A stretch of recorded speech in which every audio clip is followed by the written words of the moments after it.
Hello' guys good morning. কি খবৰ সকলোৰে? মোৰো ভাল। আজিৰ ব্লগটো ষ্টাৰ্ট কৰিছোঁ ৰাতিপুৱাৰ পৰাই। আজি এটা ধামাকা ভিডিঅ' হ'বলৈ গৈ আছে। আজি আমাৰ ঘৰত আলহী আহি আছে। মই দুই তিনিদিনমান হ'ল মই হোলীৰ পৰা ৰাস শেষ কৰি গুৱাহাটী আহিলোঁ। আৰু আজি মিষ্টাৰৰ এজন খাছ ফ্ৰেণ্ড আহিব।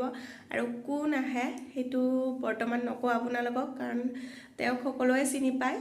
আমাৰ সকলোৰে মৰমৰ এজন জনপ্ৰিয় অভিনেতা হয়। তো আমাৰ ঘৰত আজি ভাত খাব মাতিছোঁ দাদাক। তো আহিব আৰু কি কৰোঁ সকলোবোৰ দেখাই থাকিম। তো চাই থাকক।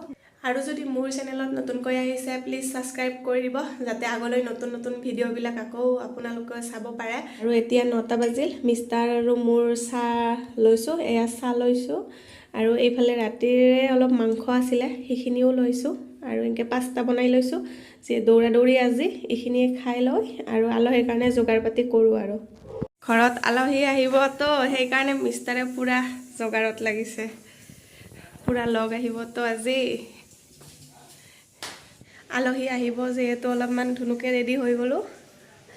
আৰু মই ৰুম চুমো অলপ ধুনীয়াকৈ সজাইছোঁ আৰু দেখাম। এয়া ৰুম চুম ধুনীয়াকৈ এইখন পাৰিছোঁ। এইখন আমাৰ এনেও থাকে, আমাৰ পাৰা, আমি ইয়াতে বহি ভাত তাত খাওঁ। আৰু এইফালে টেবুল চেয়াৰ অলপমান সজাইছোঁ।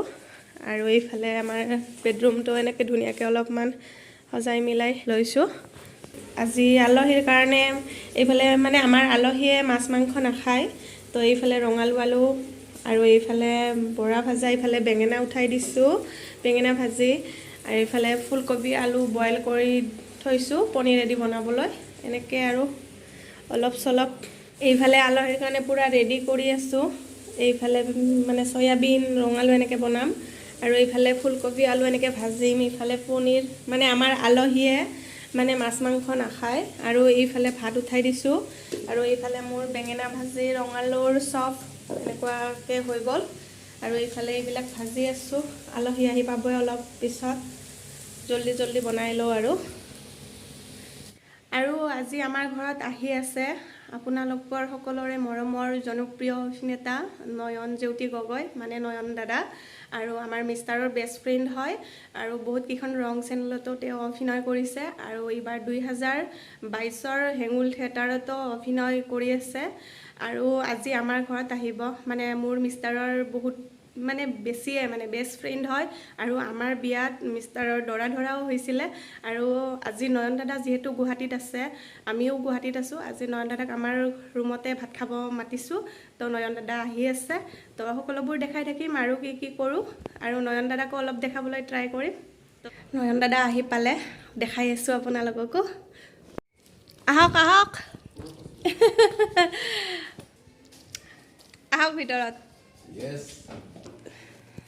এয়া আমাৰ নয়ন দাদা আহি গ'ল। এয়া মই নয়ন দাদাৰ কাৰণে চাহ তুলি দিছোঁ।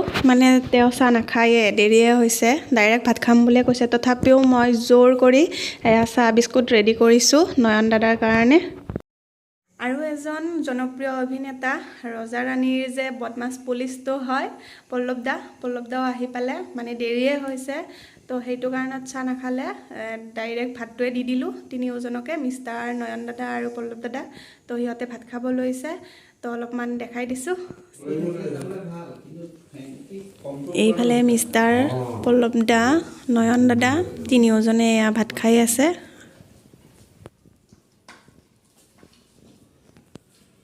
দুইজনে কওক যে মোৰ ব্লগত এয়া নয়ন দাদা আৰু এয়া পল্লৱ দাদা আমাৰ ঘৰত আজি আলহী। কেনেকুৱা লাগিল? বিৰাট সুন্দৰকে পনীৰ বনাই খোৱালে, মোৰ ফেভৰেট। আৰু নিউট্ৰেলা দুটাই মোৰ ফেভৰেট, যিহেতু ভেগান মানুহ। আৰু বেঙেনা খালোঁ। আৰু কি আছিলে? বেঙেনা ফ্ৰাই আছিলে আৰু ৰঙালাওৰ চপ আছিলে। আৰু ইহঁতৰ ইয়ালৈ আজি মই প্ৰথম আহিলোঁ। আজি ফাৰ্ষ্ট টাইম আহিছে দুইজনে আমাৰ ঘৰত। ৱাকিং ডিষ্টেন্স, কিন্তু ইমান দিন আহি পেলাই সুযোগে মতাই নাই, ঠাকুৰীয়া মতাই নাছিল। পল্লৱদাও প্ৰথম আহিলে। কিন্তু ৰুমটো চিনি পাওঁ, আহি থাকোঁ, গেটৰ ওচৰৰ পৰা উভতি যাওঁ। কিন্তু ইণ্টাৰেষ্টিং, মই ভাত খাই আহিছোঁ ৰুমত, তথাপি ইমান ধুনীয়া ভণ্টিয়ে বনালে, মই আকৌ খাবলৈ বাধ্য হৈ গ'ল। দুগৰা খাইছিলোঁ, সঁচাকৈ বৰ ধুনীয়া বনাইছে, ভাল লাগিলে। মই বহুত দিনৰ মূৰত ঘৰৰ খানা খালোঁ যে একদম। ধন্যবাদ থাকিলে থেংক ইউ সো মাচ মোৰো ভাল লাগিল দুইজনে আমাৰ ঘৰত আহিল আৰু আগলৈ আহিব বুলি আৰু আশা কৰিলোঁ মাতিব নালাগে নিজে আহিব ভাত পানী খাই আজৰি হ'লোঁ এতিয়া 3:30 4টা বাজিলে আমাৰ আলহীও গ'ল আৰু কোন আলহী আহিছিলে আপোনালোকক দেখাইছিলোঁহে নয়ন দাদা আৰু পল্লৱ দাদা আৰু যিহেতু নয়ন দাদাৰ আজি থিয়েটাৰ আছে গুৱাহাটীত সেইটো কাৰণত আৰু ছানডেও হয় মিষ্টাৰেও ঘৰত আছিলে সেইটো কাৰণত মানে ভাত খাব আমাৰ ৰুমতে মাতিলোঁ তো আহিলে ভালো লাগিল দুইজনে আহিলে আমাৰ ঘৰত আৰু নয়ন দাদাৰ থিয়েটাৰ আছে 5:30 নে 6টাৰ পৰা তো ভাত পানী খাই দৌৰা দৌৰিকৈ গ'ল আৰু দেৰি হৈ যাব সেইফালে তো আজিৰ ব্লগটো ইয়াতে শেষ কৰিছোঁ যদি ভাল পায় প্লিজ লাইক কৰিব কমেণ্ট কৰিব শ্বেয়াৰ কৰিব আৰু লগতে ছাবস্ক্ৰাইব কৰি দিব প্লিজ ছাবস্ক্ৰাইব কৰি দিব